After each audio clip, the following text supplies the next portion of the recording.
Pessoal, primeira coisa, boa noite. Dar os parabéns para vocês, né? Hoje, dia 19 de maio, é o dia do estudante de Direito, é o dia do acadêmico de Direito, né? Então, parabéns para nós, né? Porque eu também sou um estudante, um contínuo estudante de Direito, um eterno estudante de Direito, um eterno acadêmico de Direito. Então, parabéns para nós, né? Boa noite, professor. Boa noite. O Ideildo pediu para avisar que ele está celebrando um casamento, aí ele não vai poder estar na aula hoje. Quem? O Ideildo. Mas ele está aí, ué. Então ele já chegou, porque ele pediu para me avisar alguns minutos. Tô esperando a noiva. Tá esperando a noiva? Então tá bom. Não entendi. Ô, professor, eu tô esperando a noiva aí para não dar estresse, eu tô aguardando um pouquinho. Não, tranquilo. A noiva está em tempo de fugir ainda. Não, tá tudo aqui. Entendeu? O noivo pode estar aí. O noivo que está doido para casar. A noiva ainda pode fugir. Pode. Esse Ideildo é uma graça, bobo. Não, mas é tranquilo. Oi, Deus, depois você me manda uma mensagem, que aí, né, você não vai ter condição de assistir a aula toda. Você pega o link, né? Eu vou subir com ela aí, você pega o link depois para poder estar participando. Tá? Mas eu desejo dar os meus parabéns, né, para nós, para vocês, estudantes de Direito. Hoje é a data do Dia do Estudante do Direito. Tem o Dia do Estudante, né? Mas hoje é dia do estudante de Direito, dia do acadêmico de Direito, hoje é dia do defensor público. Né? Então, assim, os parabéns para vocês. Né? É uma pena que eu ainda não os conheci pessoalmente, mas logo, logo, né, terei esse privilégio, assim espero. Pessoal, nós não tem aula? Não tem aula do quê?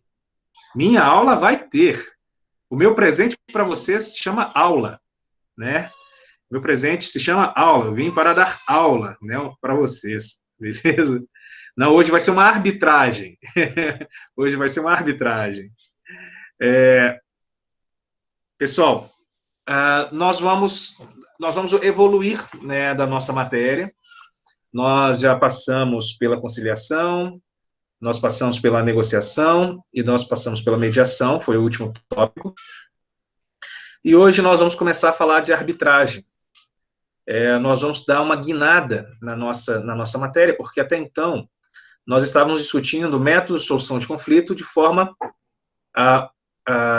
homogênea, né? Ou seja, as pessoas, os envolvidos, os litigantes, as partes eram os responsáveis pela solução do problema, ainda que existisse a figura de um facilitador, né? Seja o conciliador, seja o mediador. Né? Então, nós tínhamos essa situação dentro da negociação, que era as partes sozinhas, né? Promovendo uma transação, uma autocomposição, seja na mediação, onde eu tenho a figura do mediador, que vai ser o canal, o facilitador do diálogo entre as partes, e o conciliador, que é aquele que vai tentar fazer, né, o processo de composição.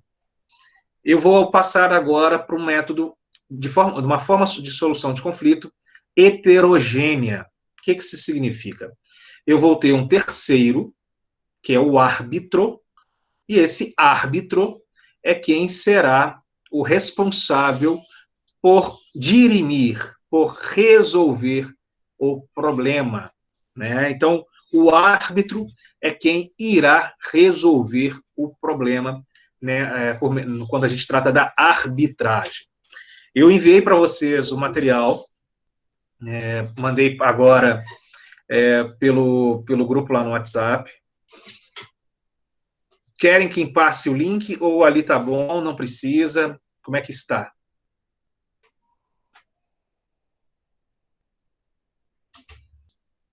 Ninguém se manifestou? Para mim tá ok. Ok. Tá ok, Jô. Então, já que tá ok, então passei o material lá, dá para a gente poder estar acompanhando. Nós evoluímos bem, né? Nós já passamos talvez pelas partes introdutórias, né? Os momentos introdutórios da disciplina, que talvez sejam mais complexos, E agora, creio eu, que as coisas elas tendem a ficar um pouco mais fáceis para nós. Então, quem já está com o material, eu vou pedir a gentileza de abrir o material e, ao abri-lo, vocês irão ver no segundo slide, que, logo abaixo do nome arbitragem, que tem duas legislações, que tem duas leis destacadas.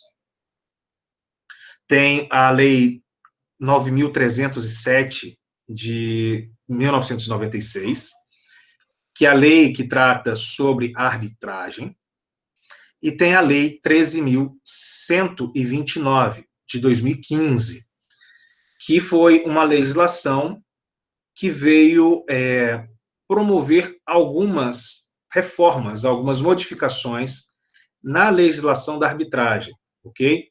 Então, quando eu falo de arbitragem, eu tenho essas duas legislações em vigor, fora o novo Código de Processo Civil, né, que trouxe aí, no seu texto também, a arbitragem como uma forma de solução do conflito, assim como trouxe a mediação, né. Discute-se muito, fala-se muito da mediação e arbitragem, às vezes você não escuta falar tanto da conciliação, né, que é tão importante, mas aí nós temos, então, a figura da arbitragem, nós estamos evoluindo para esse papel. Estou indo devagarzinho, nós somos 34 agora dentro da sala, normalmente nós ficamos aí com 40, 45 pessoas, então estou vendo, né, nesses minutinhos que antecedem efetivamente o início da aula, se algum dos colegas aparece, caso contrário, eu vou ter que ficar fazendo aquela transição de uma tela para outra. Creio eu que vai ter que ser isso que eu vou fazer. Então, vamos dar início à nossa exposição. O Ideildo vai acompanhando aí do casamento, né? Só que ele está no casamento, eu sei que ele vai celebrar, já que ele mostrou que está no casamento, ele tem que trazer docinho para todo mundo, né? Porque casamento sem docinho não é casamento, e deixar os coleguinhas sem o docinho do casamento é maldade, ainda mais para o gordinho. Vamos lá. Vou mandar lá a festa de casamento. Vamos fazer casamento? Pessoal, então, nós começamos aí a questão da arbitragem. Vou mandar festa de casamento. Nós começamos aí a situação da arbitragem, ok? Como eu mencionei para vocês, nós temos a Lei 9.307 e nós temos a Lei 13.125.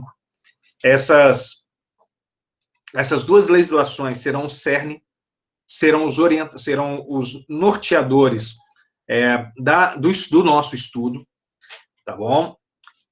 E aí nós começamos com o primeiro aspecto, um aspecto histórico, né? Nós temos que fazer um aspecto de desenvolvimento, né? Então, assim, uma informação histórica, né? A arbitragem, ela não é um instituto novo, isso aí, creio que todos nós já devemos ter conhecimento. A arbitragem, ela antecedeu a própria jurisdição estatal. Opa, quem chegou aqui? Deixa eu tirar.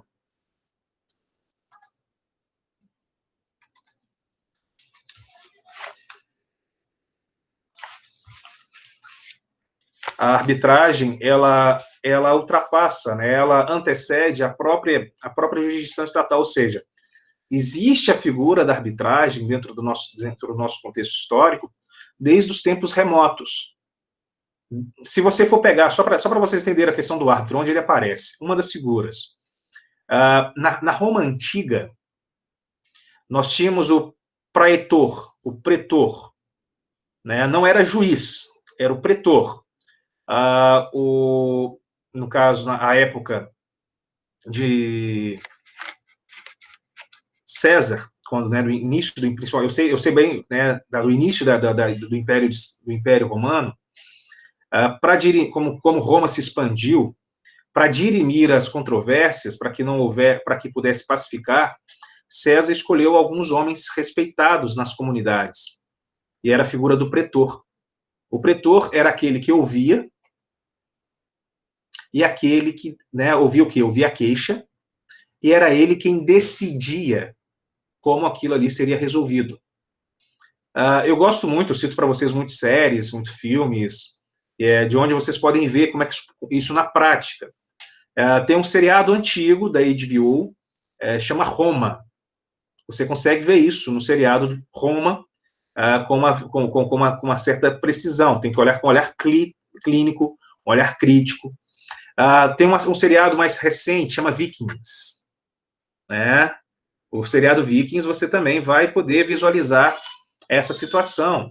Para quem assistiu Vikings aí, eu não sei se alguém assistiu, você vai ver lá, né?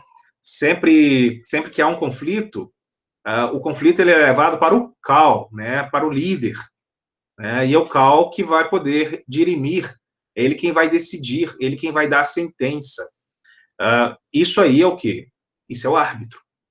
Você tem a situação, né, nos tempos remotos, na discussão de terras, né, você vai levar sempre alguém, né, normalmente o governador. Vamos pegar lá no tempo de Cristo, só para vocês entenderem. Lá no tempo de Cristo, você tinha o povo judeu, ele foi dominado por Roma, né, o território da Palestina, da Judéia, era dominado por Roma, e eles é quem julgavam os seus crimes, eram eles que julgavam, eles tinham uma certa autonomia. Mas quando havia maiores conflitos, ou quando haviam divergências, você buscava quem? Você buscava o pretor, o cônsul, né, para poder dirimir esse problema. Ele agia ali como a figura do árbitro. Não era como nós conhecemos hoje a figura do árbitro, ok? Não é o árbitro contemporâneo, né? Se a gente for pensar, por exemplo, lá nos povos primitivos, né, as tribos que habitavam em cavernas, e depois o Talião, né? Vocês já ouviram falar da lei de Talião? Tem que procurar lá a lei de Talião, né? A lei, na Mesopotâmia, na legislação cuneiforme. Então, assim, os taliões, o quê?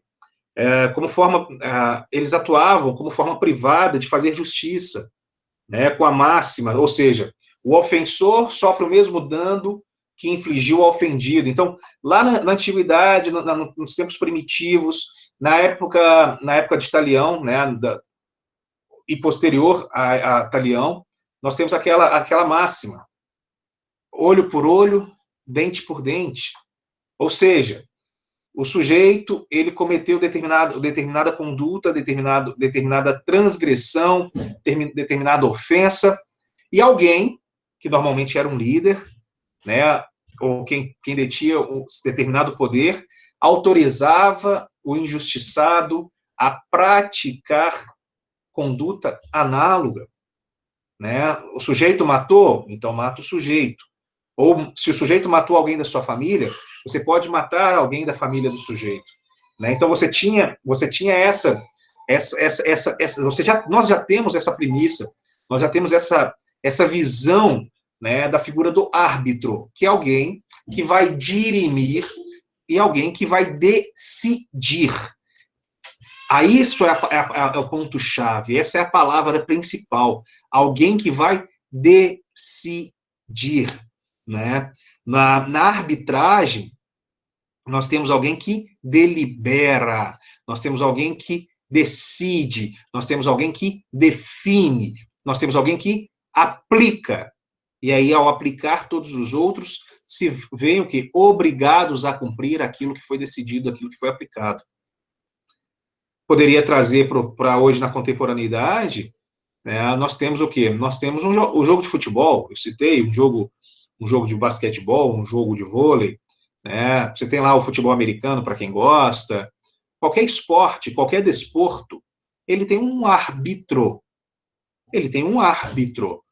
Tem lá duas instituições competindo, ou mais de duas instituições competindo, e é o árbitro quem irá dirimir, é o árbitro que irá solucionar aquela querela, os conflitos que porventura venham a aparecer. Você pega uma situação aí, no futebol, hoje, o sujeito cometeu falta, é o árbitro que vai falar se é ou não é. Então você tem vários contextos. Da mesma forma, quando a gente pensa a utilização, né, a utilização da arbitragem, mesmo com vícios, com protecionismo, né, nós verificamos a arbitragem no período da Idade Média. Na Idade Média, nós temos também a arbitragem praticada por quem? Praticada pela Igreja. A Igreja era o árbitro do período da Idade Média, em especial a Igreja Católica. Ah, mas como assim? De onde você tirou isso? Vocês já ouviram falar de um famoso tratado chamado Tratado de Tordesilhas? Né? A Igreja Católica, junto com Portugal e Espanha, que eram os dois países eram dois países católicos, foram os primeiros estados nacionais a se consolidarem, até então os estados nacionais mais ricos do continente europeu, eles tinham conflitos. E aí, Portugal e Espanha dividiram o mundo em dois, criaram uma linha. Essa linha é chamada Tordesilhas. Primeiro num ponto, e alguns anos depois ela foi traçada para algumas milhas além daquele ponto inaugural, e aí o que vinha antes dessa linha pertenceria a Portugal, o que fosse após essa linha pertenceria à Espanha. Né? Então você tem essa figura, e quem que estabeleceu isso? Quem foi o árbitro? Quem que mapeou? Quem que estabeleceu essas léguas? Foi a Igreja. A Igreja agiu como árbitra aí. Né? Então a gente tem esse contexto também, inclusive na Idade Média. E esse Tratado de Tordesilhas, ele é interessante porque ele contribuiu para o processo de colonização do Brasil. Não descobrimento, por favor. Nunca diga que o Brasil foi descoberto. Isso aí eu sou completamente contrário. O Brasil não foi descoberto. Já existiam pessoas morando, vivendo aqui. O Brasil foi colonizado. O Brasil passou a ser explorado. Né? Descoberto, não. Talvez a Antártida, porque não tem ninguém vivendo lá, ela foi descoberta. Né? Talvez a Groenlândia, por não ter ninguém vivendo, ela foi descoberta. Mas no caso do Brasil, nós tínhamos pessoas vivendo aqui que erroneamente nós chamamos de índios, né? São os vários povos nativos que compunham o nosso território. E foi esse Tratado de Tordesilhas que possibilitou a colonização do território brasileiro pelos portugueses, diga-se de passagem, porque a margem, ela estava além, né? Dentro do contexto nacional, eu tenho uma legislação específica, que é o regulamento 737, isso ainda a gente está falando do aspecto histórico, tá? Esse regulamento 737, ele é apresentado aos casos que deveriam ser submetidos à iniciativa privada para tomada de decisões arbitrais. O que é isso que vocês mandaram aqui? Chegou um barulhinho para mim? A legislação do decreto 737. Boa, Igor.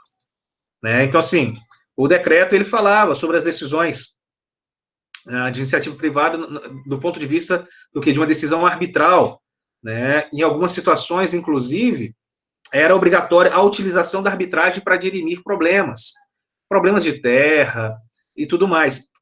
O legal para aqui no Brasil é que toda a legislação do Brasil ela é antiga, tá? Não existe, toda a legislação do Brasil ela é nova.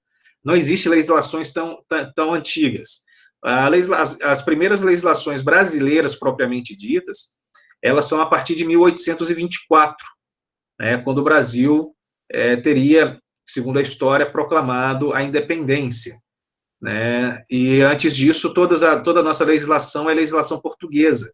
São as ordenações filipinas, as ordenações manuelinas, as ordenações afonsinas, né, que são dos reis portugueses, e aí do período desde o processo de colonização, ou do processo de atracamento da primeira caravela em Terra Brasílis, até o momento que a independência do Brasil, né? Mesmo durante o período que a coroa portuguesa viveu. Ô, Ideildo, isso é maldade com os amiguinhos, não faça isso, viu? mesmo no período que a coroa portuguesa ela viveu no território brasileiro, né, quando veio para cá fugido de Napoleão, a nossa legislação ela não era brasileira, a nossa legislação continuou sendo portuguesa, sendo que no Brasil, nesse caso, o Brasil passou a ser o quê? A capital, né, o centro do Reino de Portugal. A coroa deixou o Porto, deixou Lisboa, deixou o território português propriamente dito e veio para o Brasil. Né, toda a corte ela veio para o Brasil e passou aqui a viver durante quase que um século, se eu não me engano. E aí, nesse período, o Brasil foi referência. Né, o Brasil passou a ser a capital e depois tiveram que voltar para poder manter a unidade do reino, e em 1824 nós tivemos a proclamação da independência. Então, sim, esse regulamento 737, ele já existia, né, o Igor colocou aí, o regulamento 737 de que ano? 1850, após a proclamação da independência.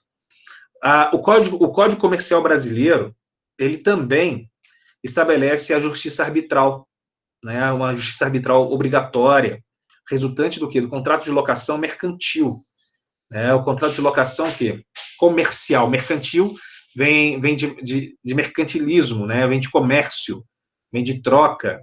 Né, o Código Civil, o Código Comercial Brasileiro, se eu não me engano, ele é de 1850 também. Deixa eu só confirmar. Código Comercial Brasileiro, ele é antigo.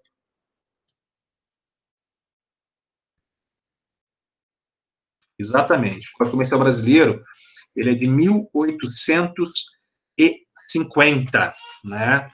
O Código Comercial Brasileiro é de 1850. E digo para vocês, existem, né, como o Igor fez, eu vou mandar para vocês, e existem várias partes dele que ainda estão em vigência. A lei é de 1850 e ainda há várias partes deles que não foram revogadas, que ainda estão em vigência, em especial no que se refere a contratos mercantis relativos ao comércio intramarítimo, ao comércio marítimo, às embarcações, aos contratos de transporte, etc. Depois, se vocês tiverem uma curiosidade, eu mandei o link para vocês aí, dê uma olhada. A partir do artigo 457, ainda está em vigência, entendeu? Ainda está em vigor. Você ainda pode trabalhar com essa lei de 1850. Mas eu não vou trabalhar com isso. Se você mudar, por exemplo, para Vitória, para o Espírito Santo, para a área portuária, para o Rio de Janeiro, área portuária, para Santos, área portuária, Itajaí,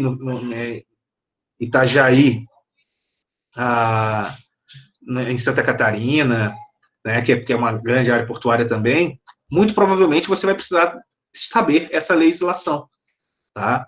Então, assim, a gente consegue destacar que já existia no Brasil, né, leis que tratavam sobre a arbitragem.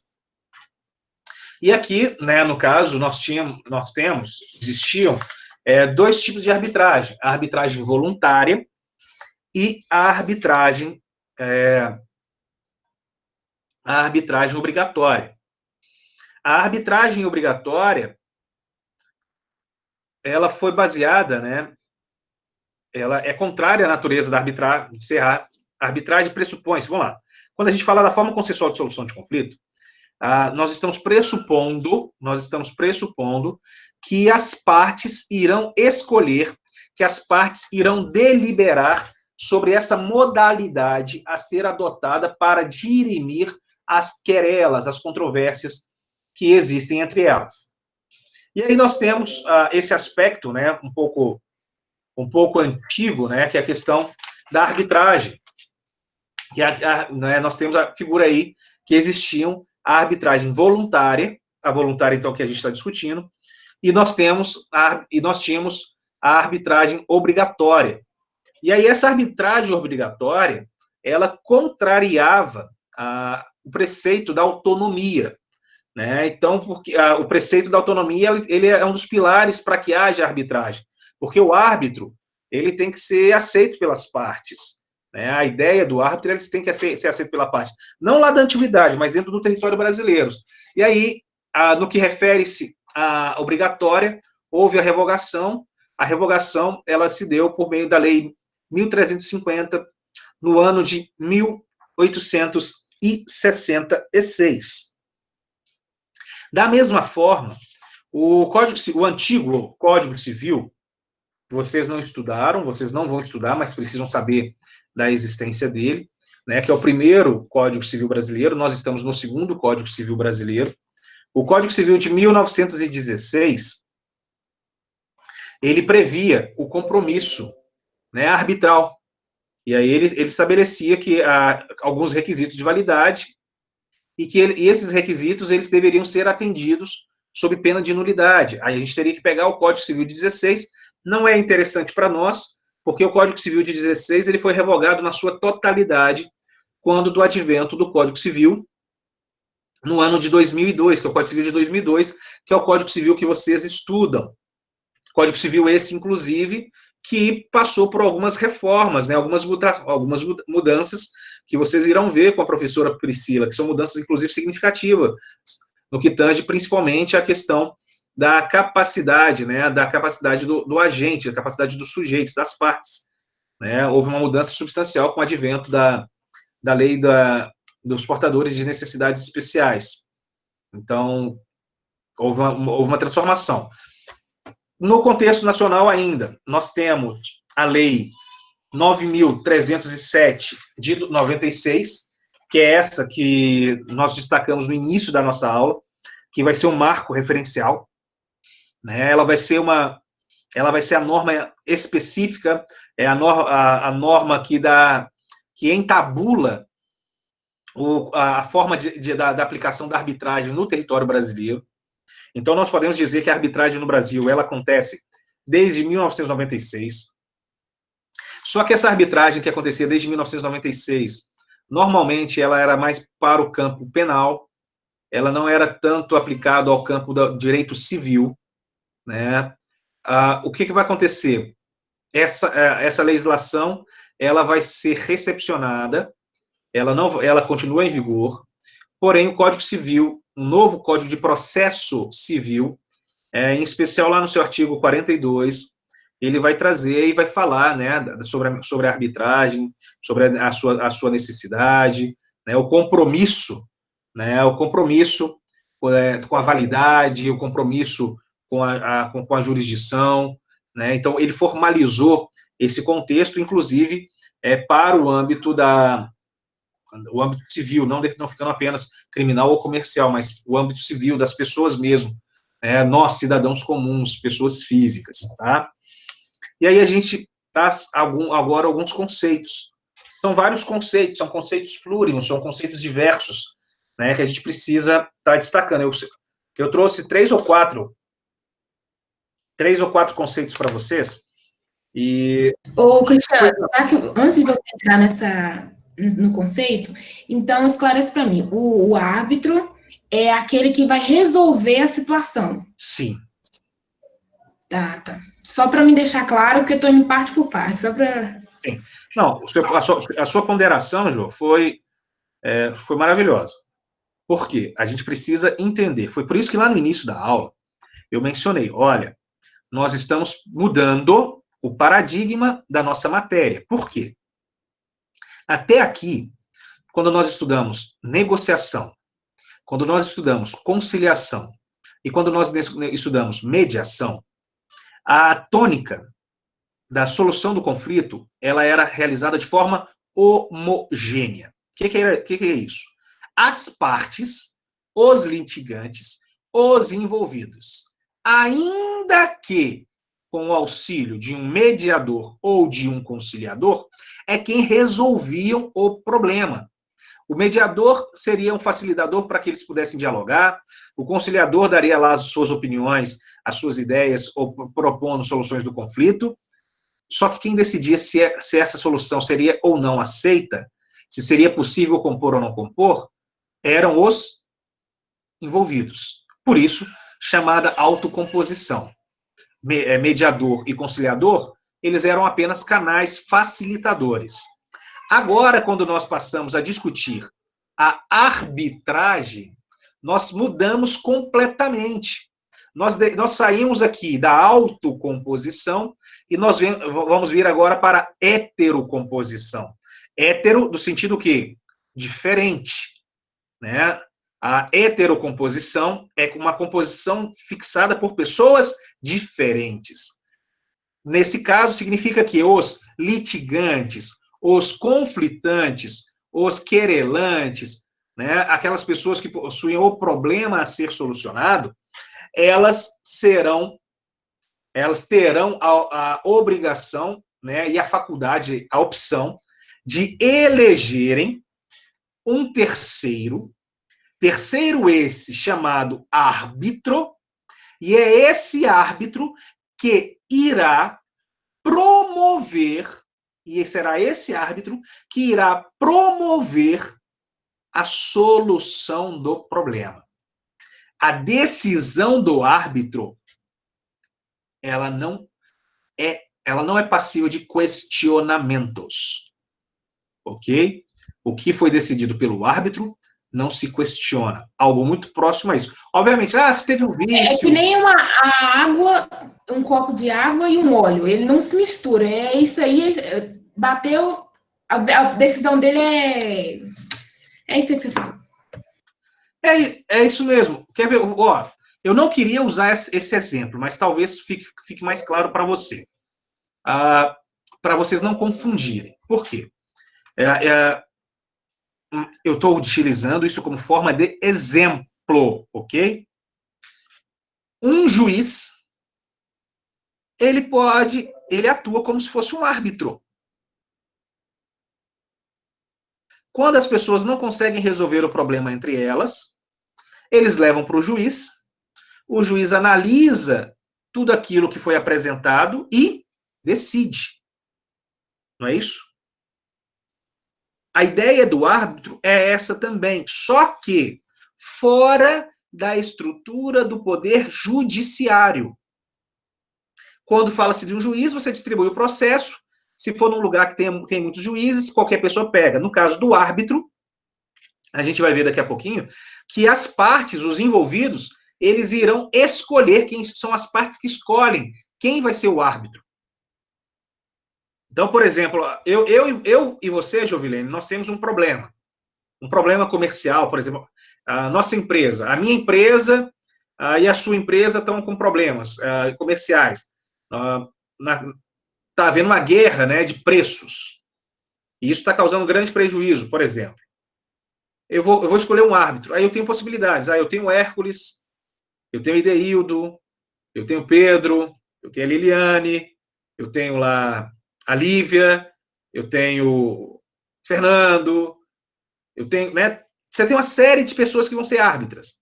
Só que aí vai ser o Cristiano e a Jovilene, em comum acordo, que vão escolher o árbitro. Aí nós dois vamos decidir, não, o melhor árbitro para nós, por exemplo, vai ser a Erielle. E aí, a Erielle, nós vamos apresentar o problema para a Erielle. A Erielle, ela vai tomar ciência do que está acontecendo e ela vai decidir. E a decisão dela é a decisão final. Né? Então, assim, ela já gera uma repercussão. Por que já gera uma repercussão? Porque se nós não cumprirmos, ou se uma das partes não cumprir, a outra pode exigir o cumprimento por via judicial, imposição. A gente vai ver um pouquinho mais à frente. Mas deu para compreender a ideia? Nós já mudamos aqui da homo para a heterocomposição. Sim. Não dá para entender demais. Show de bola. Então, nós vamos entrar agora na fase de conceitos.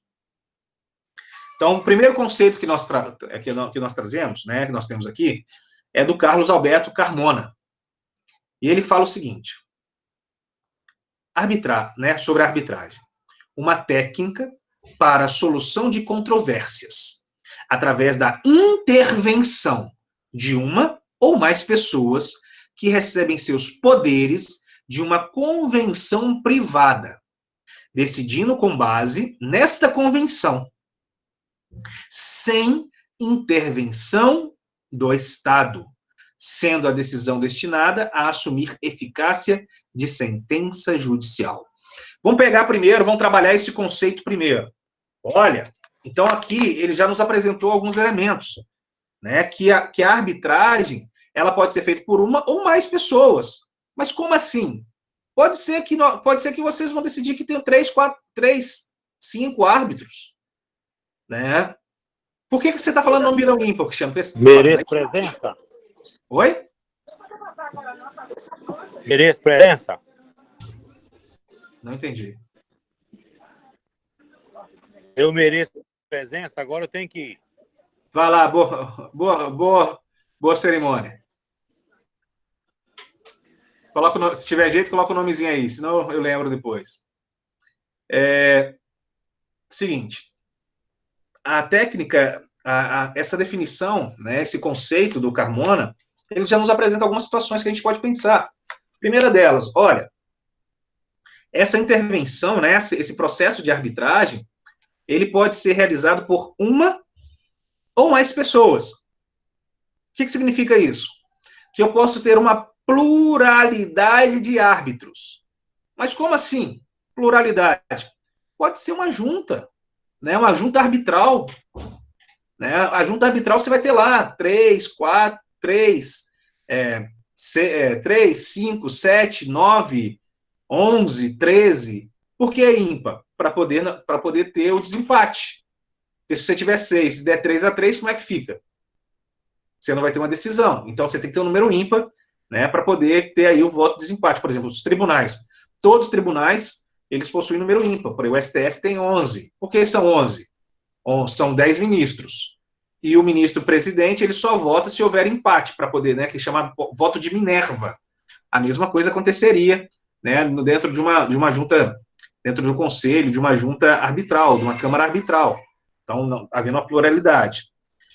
Essa câmara, essa junta, esse grupo de pessoas, esse árbitro, ele vai receber os poderes, ou seja, serão outorgados, serão assegurados, serão constituídos a ele poderes para poder realizar esse processo de arbitragem conforme a lei, obviamente, e conforme as manifestações e os desejos das partes. E aí é interessante nessa definição que ele coloca o seguinte, olha, a decisão é conforme a convenção. E essa convenção ocorre sem a interferência do Estado. Não pode ser contra leges, ou seja, não pode ser contrário à lei, mas as partes são livres para estabelecerem as situações que irão ser os norteadores para o desenvolvimento da arbitragem. E aí, por final, que é a parte que eu já tinha mencionado, a decisão do árbitro, ela vai ter um poder equivalente a uma sentença judicial, ou seja, ela terá que ser cumprida. Caso seja descumprida, será passível o quê? Será passível de imposição coercitiva à outra parte para cumprir a obrigação. Né? Nós temos aqui agora outra definição que foi retirada do Juris Way, no site tem questões de múltipla escolha para estudo, mas tem muitos artigos, né? Tem muito tema interessante para poder estar estudando. Tem muita informação boa. Tem informação ruim? Tem, mas tem muita informação boa.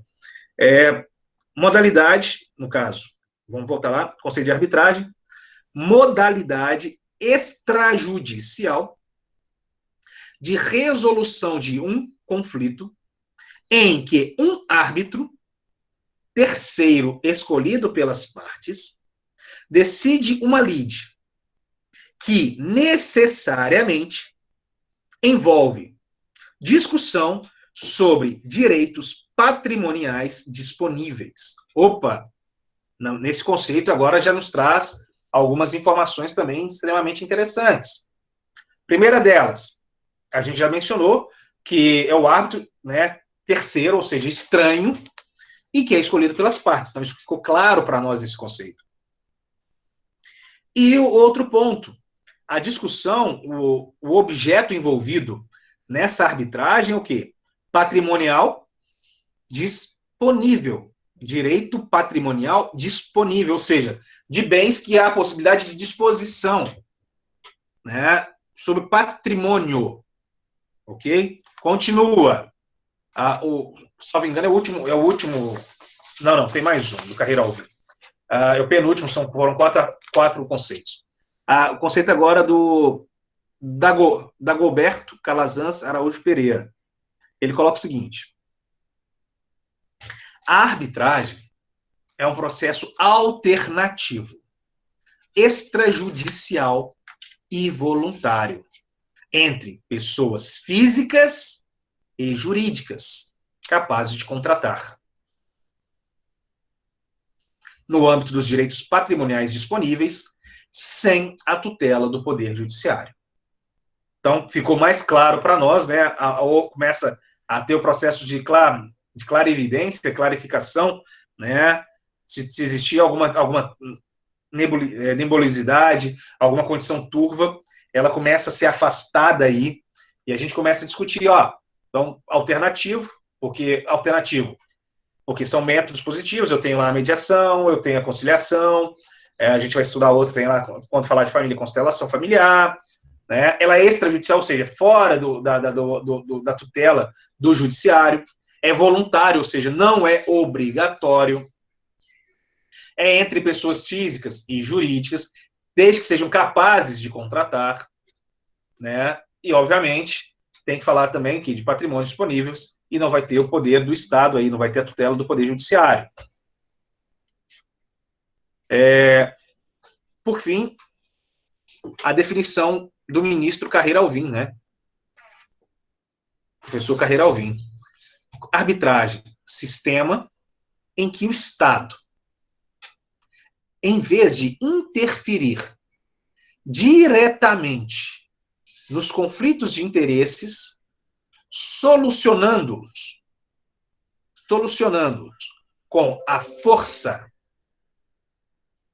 de sua autoridade, permite que uma terceira pessoa o faça, seguindo determinado procedimento e observando um mínimo de regras legais, mediante uma decisão com autoridade idêntica à de uma sentença judicial. E aí ele traz, né, essa definição, ela é uma definição assim, bem planificada, porque ela nos fala do que efetivamente o que acontece, né? O Estado transmitindo aí ao terceiro, ao particular, a condição, né, o poder, a competência para a solução dos conflitos. E aí, dentro da doutrina, nós temos alguns entendimentos sobre a natureza jurídica, né? Qual que é a natureza jurídica dessa arbitragem? Inclusive, isso é até, de certa forma, pacificado, né? E aí tem um quadro que eu trouxe para vocês. Correntes, né? Então, você tem aí, por exemplo, na corrente jurisdicional, ou seja, que essa corrente jurisdicional são aquelas em que os árbitros teriam poder, né, ou seriam investidos de jurisdição, né, e aí, por óbvio, a lei desconsideraria a possibilidade de cumprir um ato de soberania. Você tem como defensor o Mortara, o Hugo Rocco e o Lachina, né, são autores. Você tem na corrente de substituição de jurisdição, que na minha perspectiva é efetivamente o que acontece, tá? Você tem, né, até porque a arbitragem, ela desenvolve suas atividades sobre as controvérsias, sobre as querelas, sobre os problemas, né, apresentados pela jurisdição estatal, sem afastar a qualidade da jurisdição do Estado. Então, assim, a arbitragem, ela vai resolver, ela vai vir para substituir, ela mantém-se ainda a figura estatal, ela mantém ainda a possibilidade de busca da solução perante o judiciário, porém, entretanto, todavia, como o judiciário ainda não está conseguindo dar a resposta a tempo e a contento, você autoriza, você permite que outra pessoa ela venha a fazer esse trabalho do Estado. E aí você tem o quê? O Calandrei, Sata, Madrioli, Sarralaf, Monschi, Moraes e Barros e professor Teodoro Júnior, Humberto Teodoro Júnior. Humberto Teodoro Júnior, inclusive, que para nós, brasileiros, digamos assim, é o Papa no processo civil. Tive a oportunidade de conhecê-lo pessoalmente, já velhinho, mas é um senhor dotado de grande conhecimento, grande saber. Né? Então, assim, fica até a dica para vocês. A obra, para poder ser utilizada, de repente, quando forem estudar processo civil, essa é a obra do Teodoro Júnior. Vai de acordo com a leitura, mas fica aí a dica de um autor para vocês conhecerem.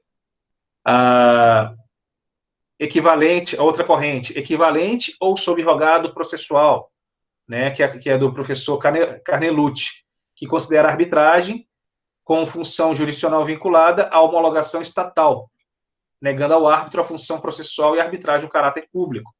Né? Então, no entendimento do Carnelucci, poderia haver arbitragem, mas para que a arbitragem ela tivesse sua validade, você teria que apresentar uma ação pedindo a homologação em juízo. Espera aí, se eu vou pedir a homologação em juízo, para que eu vou procurar uma câmara arbitral se ela não vai ter validade? Até esse entendimento, ele é solucionado com o advento do novo Código de Processo Civil.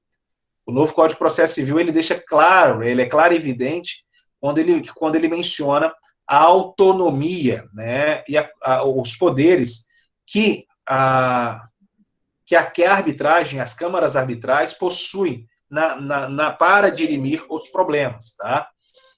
Nós temos aqui, por fim, a corrente do professor Rosenberg, que vai falar que os tribunais e laudos arbitrais são atos privados, mas revestidos de efeito público, que é a corrente do ato privado com efeito de direito público, né? Então, assim, você tem essa situação. Os tribunais, né, e os laudos arbitrais, eles vão ter caráter público, porém, ter caráter privado, porém, eles terão eficácia pública, ou seja, eles terão eficácia erga omnes. Na minha concepção, do que eu estudei e do que eu entendo, fico aí com a substituição da jurisdição, né, fico com a ideia do Calandrei, do Sartre, do Matrioli, do Moraes e Barros e do professor Teodoro Júnior, ok? Podemos avançar aqui, podemos falar um pouco mais, por enquanto tem que voltar, como é que está? Se ninguém se manifestar, vou entender que está tudo bem, é informação demais, eu sei, mas, né, faz parte do nosso processo. Posso continuar? Oi? Esse árbitro, ele tem que ser qualificado ou ele pode ser, em tese, qualquer tipo de pessoa, com qualquer tipo de qualificação? Não. Vamos lá. Primeira situação, tem que ser uma pessoa que tenha competência para fazê-lo. Por exemplo, se você for tratar de questões econômicas, né, a pessoa tem que entender de economia. Pode ser um advogado? Sim, ele vai pegar assistência de um economista, ele vai pegar um parecer, ele vai pegar relatórios, ele tem que analisar. Você vai ter dados, né? Você vai ter que ter algumas referências, alguma análise de documento. Então, não dá para você pegar uma pessoa analfabeta. Porém, né, agora me permito fazer o paralelo. Você tem uma arbitragem dentro de casa, né? Quando dois irmãos brigam, a mãe é arbitra. A mãe que é árbitra. A mãe manda e resolve o problema. Mas não é a solução que a gente está visualizando, viu, Rian? Aqui a pessoa tem que ter um mínimo de qualificação. Normalmente, quando se fala da arbitragem, busca-se o quê? As câmaras arbitrais. Né? Então, essas câmaras arbitrais, elas são constituídas, elas são dotadas de poder, às vezes passam por um processo licitatório, né, uma autorização do Estado para funcionar. Aqui em Patinga existia uma câmara arbitral e ela foi fechada, né, ela foi encerrada, as suas atividades. Se eu não me engano, a câmara arbitral mais próxima é Belo Horizonte. Né, então, assim, você tem alguns contextos que precisam ser melhorados ainda. Tá? Tem algumas situações que precisam ser desenvolvidas e aprimoradas. e uma delas seria o advento, por exemplo, de uma situação de câmara arbitral. Ipatinga tem mais de 200 mil habitantes, nós temos uma seara de empresas, e a câmara arbitral ela poderia solucionar. Quer ver uma situação contemporânea para uma possibilidade de uma câmara arbitral? Nós temos aqui, por conta dessa situação de pandemia, por inatividade da Câmara Municipal, né, nossos vereadores sumiram, são inativos, eles poderiam, por exemplo, criar uma lei para regularizar o funcionamento do shopping, por exemplo. Né, já que os municípios, eles possuem a competência para dirimir questões em tempo de pandemia, conforme decisão do próprio Congresso Nacional e do Supremo Tribunal Federal, para sanar, inclusive, para evitar, inclusive, que decretos do Executivo Municipal sejam contestados judicialmente pelo Ministério Público, os vereadores, a Câmara Municipal, poderia promulgar uma lei para resolver esse problema, estabelecendo o quê? A forma de funcionamento. Estabelecendo como funcionar, como se desenvolver, né? Olha, o shopping vai ser isso. Por que eu estou citando o shopping? Que aí eu vou chegar no ponto nosso. Lá no shopping está fechado. Assim como a faculdade. Só que lá no shopping, você tem uma série de comerciantes. Então, você tem pessoas jurídicas e pessoas jurídicas. O shopping é uma empresa. As pessoas que estão no shopping pagam aluguel para o shopping. Só que elas não podem funcionar. Elas não podem desenvolver as suas atividades comerciais.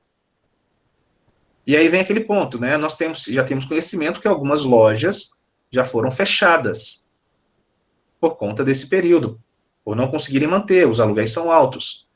Para resolver esse problema, nós temos um contrato lá. O shopping não quer dar o desconto. A pessoa precisa de um desconto. Então, vamos fazer o seguinte, vamos dar alguém, um terceiro, para analisar esse contrato, para dizer se deve ou não deve. Quanto que pode ser reduzido, ou qual período que pode ser reduzido, que seria um árbitro. E aí você levaria para o árbitro esse contrato, essa situação, o árbitro analisaria, e ele poderia decidir.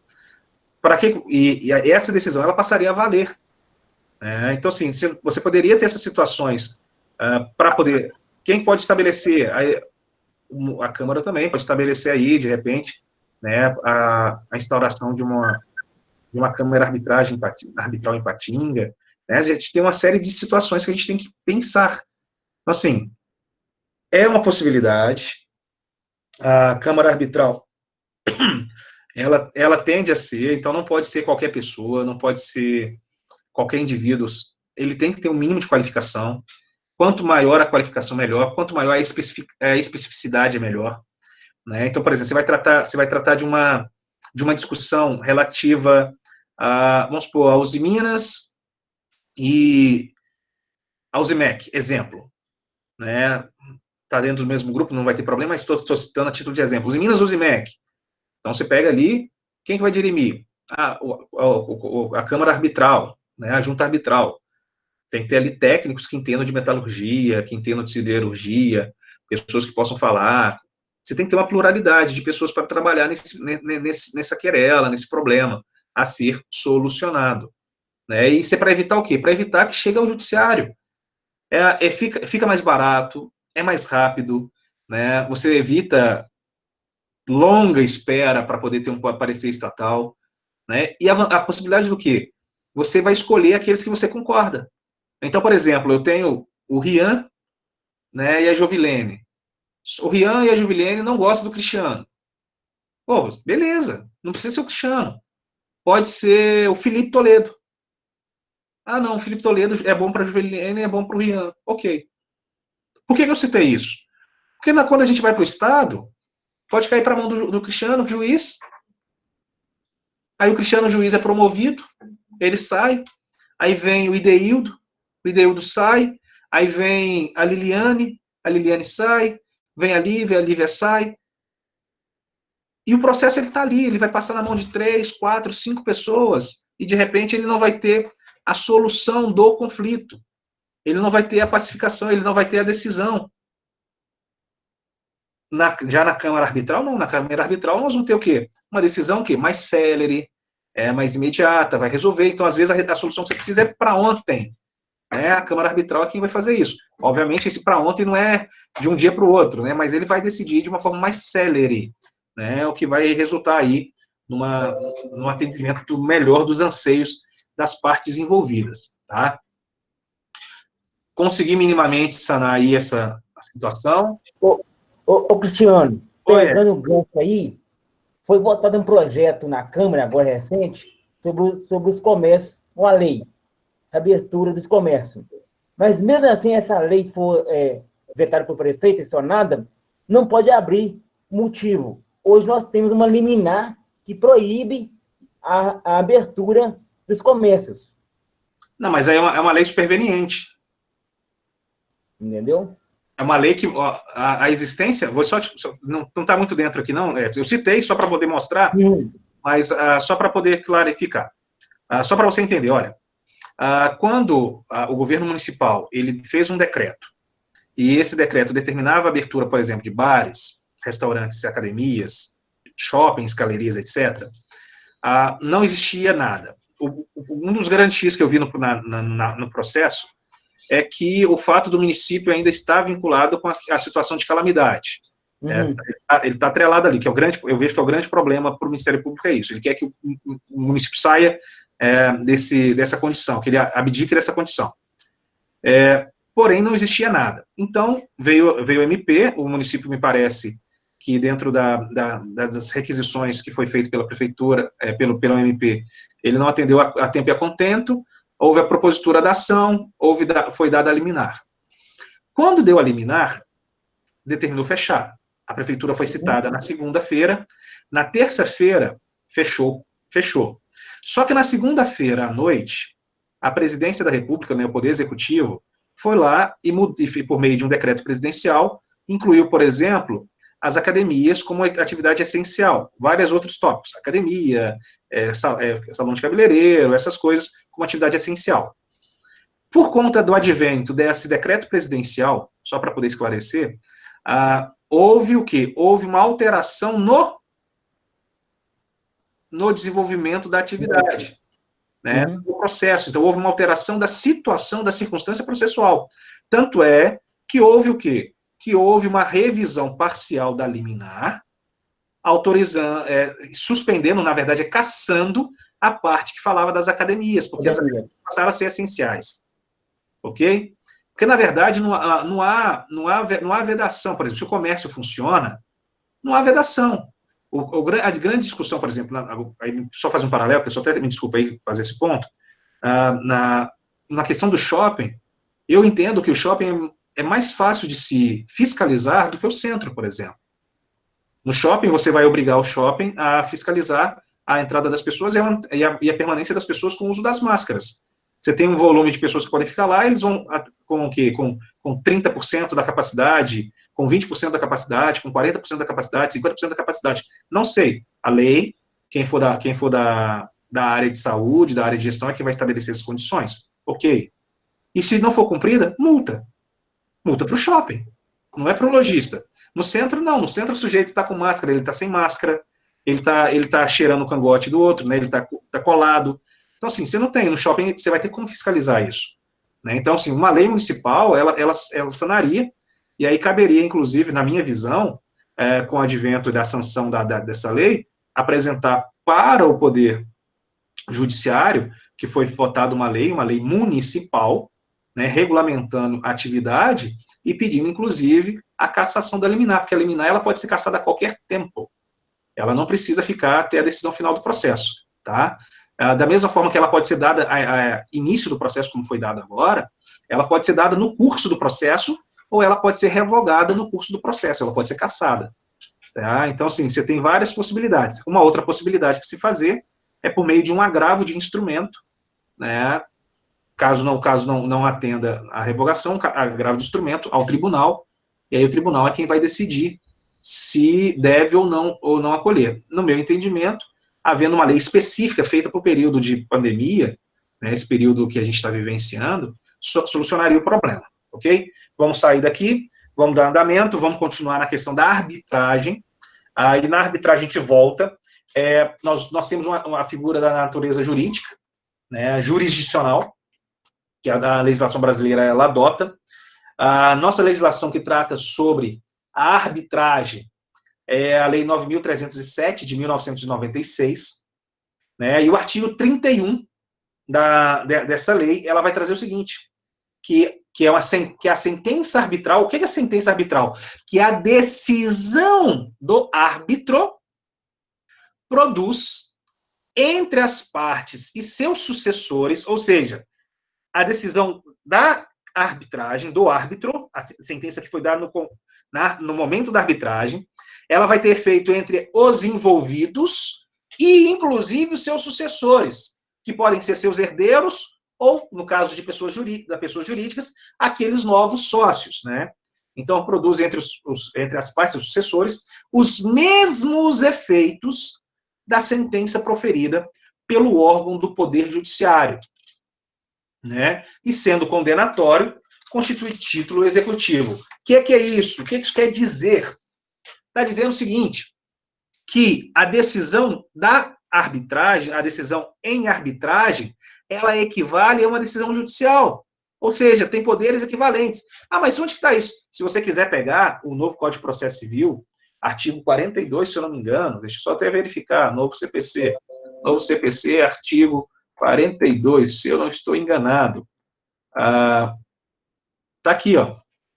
As causas cíveis serão processadas e decididas pelo juiz nos limites de sua competência, salvado as partes do direito de instituir juízo arbitral na forma da lei. Qual que é a forma da lei? Lei 9.307, com as alterações que a Lei 13.129 de 2015 trouxe para essa lei antiga. Então, ali já está colocando. Então, nós temos a sentença arbitral, ela tem, que é a decisão da arbitragem, ela tem os mesmos efeitos, os mesmos poderes de uma sentença judicial, e se ela for condenatória, ou seja, se impor alguma sanção, se impor alguma obrigação a uma das partes, vai constituir o quê? Um título executivo. O que é esse título executivo? Eu vou poder executar. Eu vou poder, aí sim, buscar o Poder Judiciário só com aquele documento e acionar o Poder Judiciário e falar com o Estado Juiz. Olha, Estado Juiz, o fulano participou de uma arbitragem, porém, ele não está cumprindo aquilo que foi determinado pelo árbitro. E por não cumprir aquilo que foi determinado no árbitro, eu quero que você agora, pelo seu poder de Estado, pelo seu poder de polícia, né, seu poder de império, o coaja, promova a coação, para que ele venha a cumprir a sua obrigação.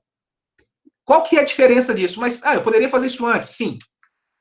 Qual que é a diferença? Olha, o processo de arbitragem, ele vai ficar afeito ao que nós chamamos de processo de conhecimento, processo de cognição, que é o processo, a resolução do processo.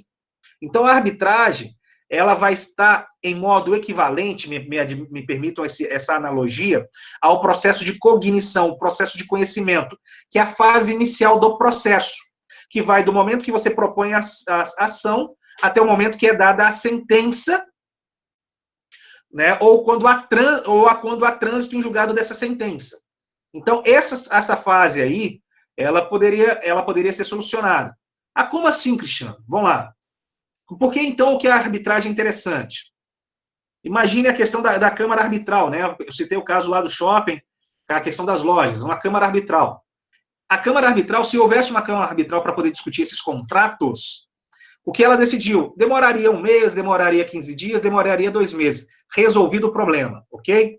Se fosse por via judicial, você iria propor ação, o Estado Juiz teria que receber essa ação, analisar os preceitos de admissibilidade, mandar notificar a outra parte para apresentar a defesa.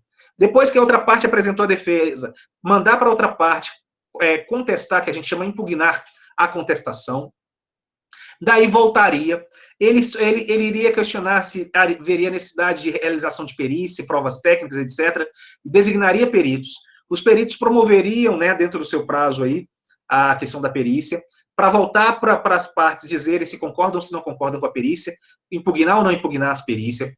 Aí ele marcaria uma audiência, ele faria uma audiência de uma só, não estou falando nem de conciliação, uma audiência de conciliação, instrução e julgamento, feita a audiência, a CAIJ, a audiência de conciliação, instrução e julgamento, não foi feito ali a possibilidade, ele poderia abrir o prazo para alegações finais em sedes de memoriais, depois ele prolataria a sentença. Se as partes não concordassem com a sentença, elas poderiam recorrer ao segundo grau de jurisdição, que no caso seriam os tribunais de justiça.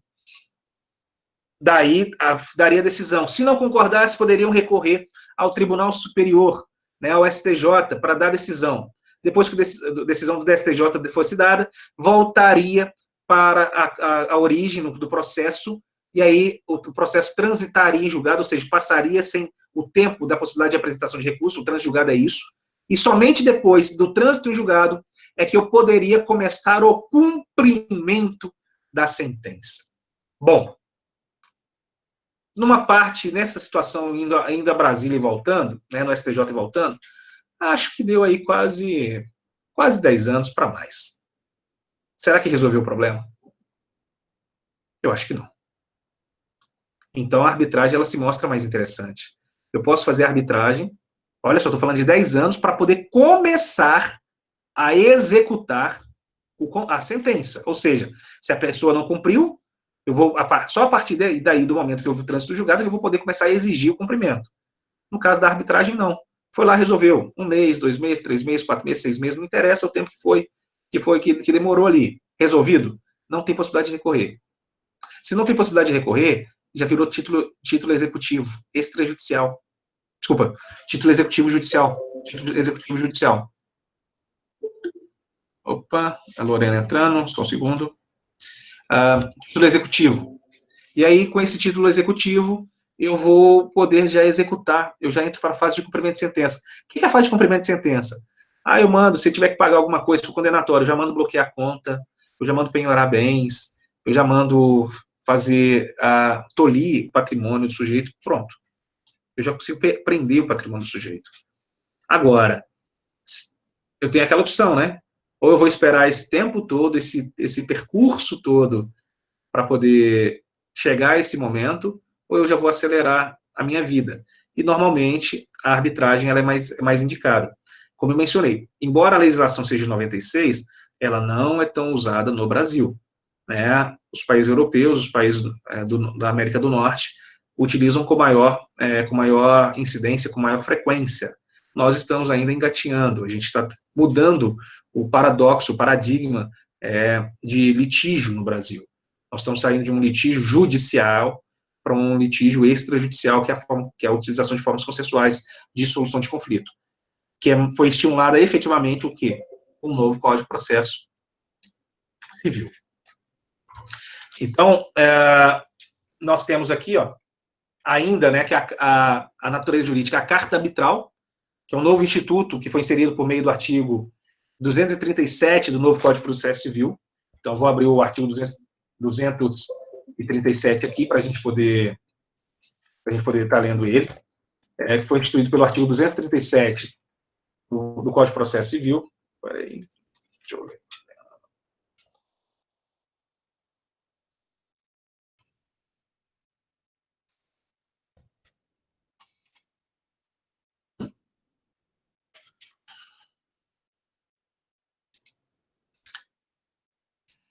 E essa carta arbitral ela vai promover uma harmonização entre o sistema de justiça arbitral e a justiça estadual, através da carta arbitral, que formalmente se darão os pedidos de cooperação entre os juízes e os árbitros. Então, está lá no artigo 237, coloca assim, será expedida a carta de ordem pelo tribunal, na hipótese do parágrafo 2º do artigo 236, rogatória, não vou discutir, precatória, não vou discutir, e arbitral, para que o órgão do Poder Judiciário pratique ou determine o cumprimento na sua área, na área de sua competência territorial, de ato objeto do pedido de cooperação judiciária formulado por juízo arbitral, inclusive os que importem efetivamente de tutela provisória, né? Então, assim, você tem situações que não é porque o juízo arbitral, a atividade de arbitragem, ela não se equipara ao juiz de direito. Fora isso, eu não estou querendo, em nenhum momento eu disse, nem em nenhum momento quero dizer isso para vocês. Eles possuem autonomia. Há algumas circunstâncias, algumas situações que os poderes das câmaras, das cortes, dos juízos arbitrais, eles ficarão limitados.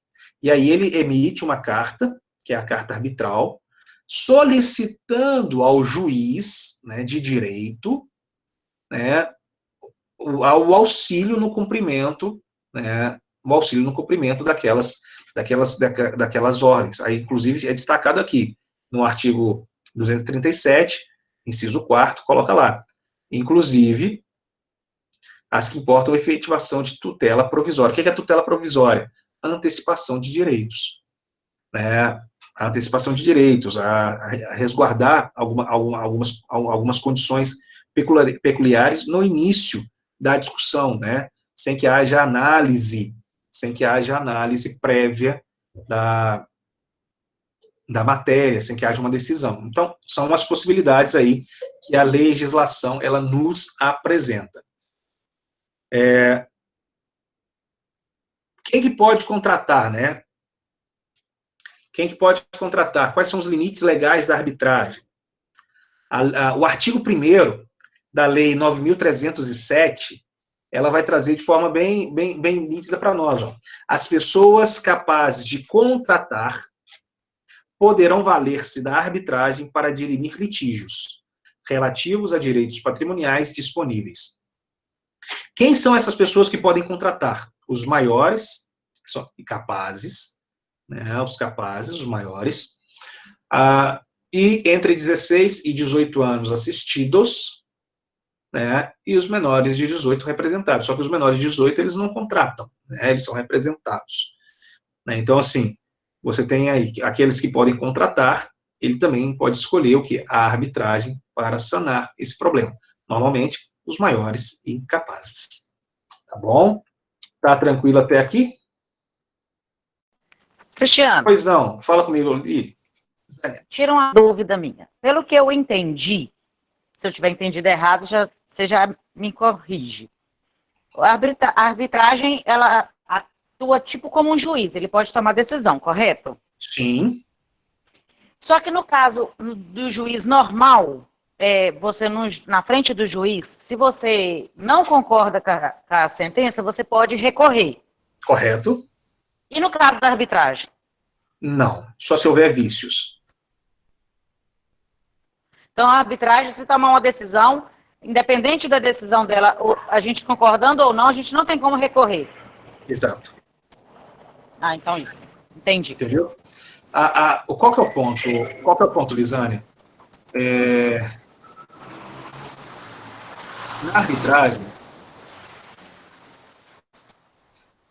Na arbitragem, as partes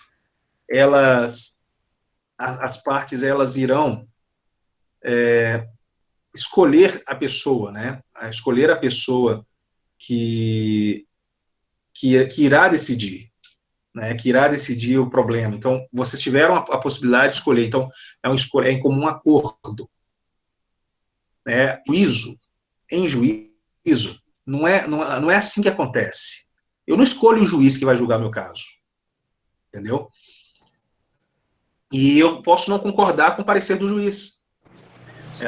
O juiz, ao interpretar um processo, ele pode decidir e eu não concordar com o que ele está decidindo.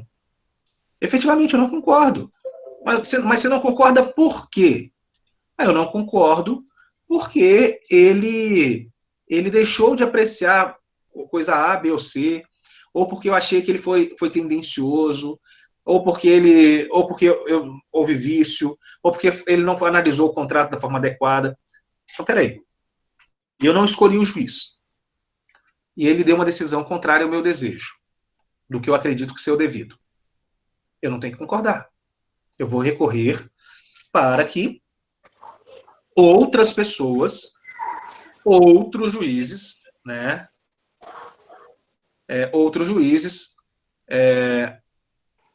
apurem lá se aquela decisão ela foi correta ou não foi correta.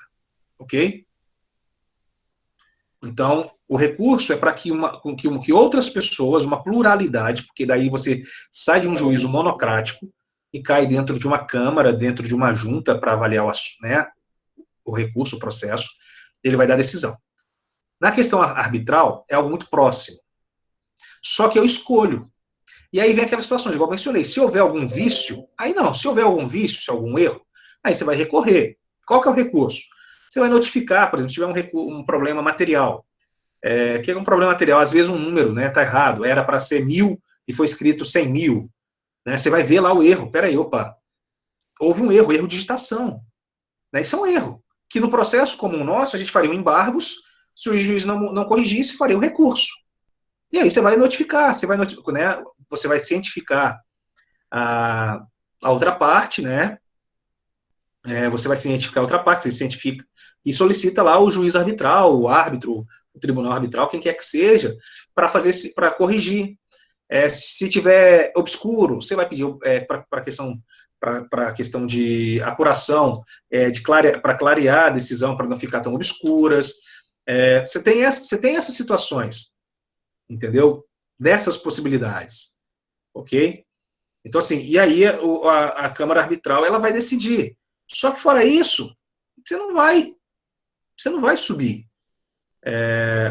Você não vai ter essa possibilidade de ficar recorrendo, de ficar buscando uma solução judicial em outra instância, diferente do que acontece com um processo judicial propriamente dito, entendeu?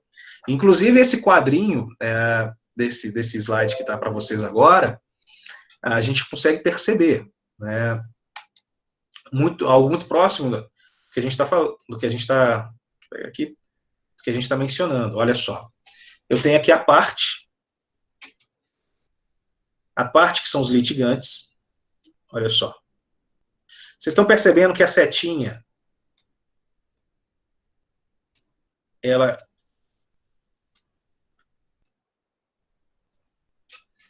está ali, ó. Então a parte, ela relaciona-se com o árbitro. O árbitro se relaciona com a parte. Há uma relação, o que você escreveu? Há uma relação que bilateral aqui. E depois o árbitro vem e faz o quê? O árbitro dá a decisão e essa decisão vincula as partes. Né? Então, assim, a estrutura básica da arbitragem é essa. É isso que a gente tem que ter na mente, isso que a gente tem que lembrar, isso que a gente precisa ter conhecimento, né, que vai ser essa estrutura. As partes escolhem o árbitro, né, as partes vão escolher o árbitro. Esse árbitro, ele vai analisar, ele vai interagir com as partes para poder pegar essas informações, para ele ser informado, para ele apurar, para ele ter o seu juízo de convencimento, né, o seu juízo de valor, e esse árbitro ele vai proferir uma decisão. Essa decisão vai vincular as partes, vai obrigar as partes. Se houver algum vício, se houver alguma celeuma, se houver alguma mácula, né, nessa decisão, aí sim as partes poderão solicitar correção. E não é para sempre, não. Tem um prazo legal. Se não me engano, é 5 ou 10 dias. Acho que é 5 dias para reclamar. Aí e o árbitro, o tribunal, ele teria 10 dias. Ele teria 10 dias aí para poder sanar, né, dar o seu parecer sobre aquela posição. Então, assim, eu vou parar aqui, porque aí eu vou... Cristiano, mas você na prova, vamos supor que você colocaria isso na prova, você perguntaria qual o prazo que eles poderiam estar reclamando? Ô, Jô, assim...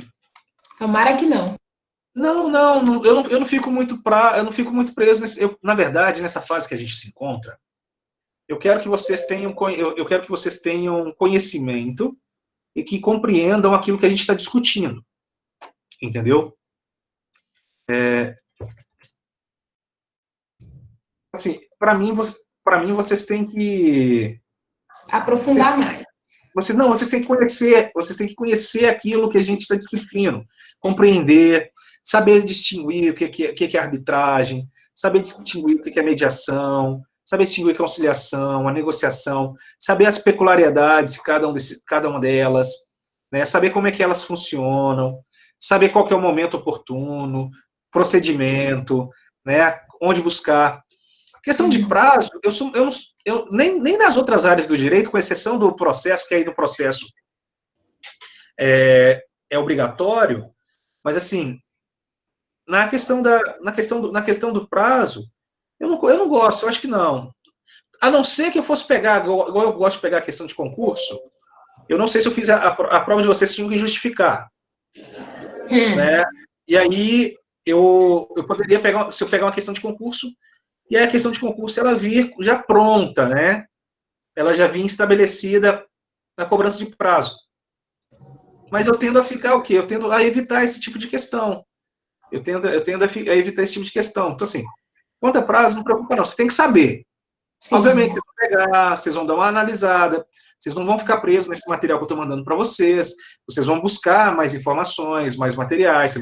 Vocês estão em casa, a biblioteca está fechada, vocês vão consultar pela internet. Você tem na plataforma da Docton, você tem a biblioteca virtual, entra lá na biblioteca virtual, procura os livros que tem na biblioteca virtual, né, e dá uma olhada. Vocês vão ter que nutrir. O Cristiano é um grãozinho de areia numa praia, né, perto de um Humberto Teodoro Júnior. O cara está aí há 50 anos, 60 anos, quase, discutindo processo civil. Ele já tratava disso nas suas obras. Eu estudei em cima das obras dele, né, das formas consensuais de solução de conflito, né, principalmente no que tange arbitragem. Então, o cara já quase que, vamos falar assim, um papa, né, um conhecedor profundo do assunto. Eu estudo, eu sei do assunto, mas, assim, eu não quero que vocês, datas, números, essas coisas, não. Eu quero que vocês tenham conhecimento. O principal para mim é conhecimento. Tanto é que vocês vão ver nas questões lá do ADX, as questões que eu passei lá no ADX para vocês fazerem, né, do APS, é para você estudar, para você ter conhecimento, ter informação. Estudo, análise, é para você treinar, é para você praticar. Então, eu não estou pedindo data ali. Você vai ler, você pega o material, você leu, se você fez uma consulta num livro, na internet, você consegue encontrar uma informação.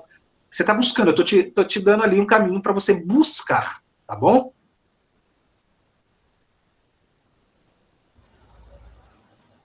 Tá bom, Jô? Jubilene? Ok. Tá bom? Então, assim, pessoal,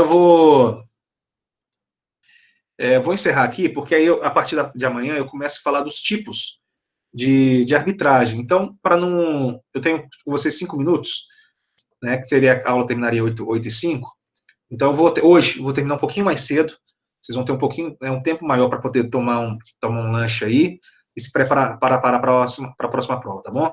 Vai chover, né, Pedro? É isso mesmo, cara. Não é normal a gente terminar na hora, não. Eu tô com umas horas extras aí com vocês, né? Eu sempre seguro vocês depois das 8h10, das 8h20, quase que libero vocês na hora que a professora já entra. Então, hoje eu vou liberar um pouquinho mais cedo, tá bom? Ô, Cris. Pois não, Hércules. Me manda o link na sexta-feira, que eu fiquei tendo um estado de serviço. Não, perfeito. Na sexta-feira, eu vou te mandar, até para você fazer, né? A gente fez uma atividade estilo dinâmica, tá bom? Uhum. Alguns casos para poder a gente dar uma refletida. O pessoal teve uma certa dificuldade, então acho que é interessante fazer, porque é para se posicionar. Eu vou pegar o link e te encaminho, tá bom? Obrigado, Cris. Até mais. Ô, professor, eu também perdi a aula. Não, me manda todo mundo que perdeu a aula, me manda lá no WhatsApp, eu vou mandar para vocês, eu mando o link para vocês, é tranquilo. Tranquilo? Beleza. Pessoal, boa noite, bom descanso e boa aula, né, para nós, que eu também vou começar outra aula agora. Abraço. Fique com Deus. Boa noite. Boa noite.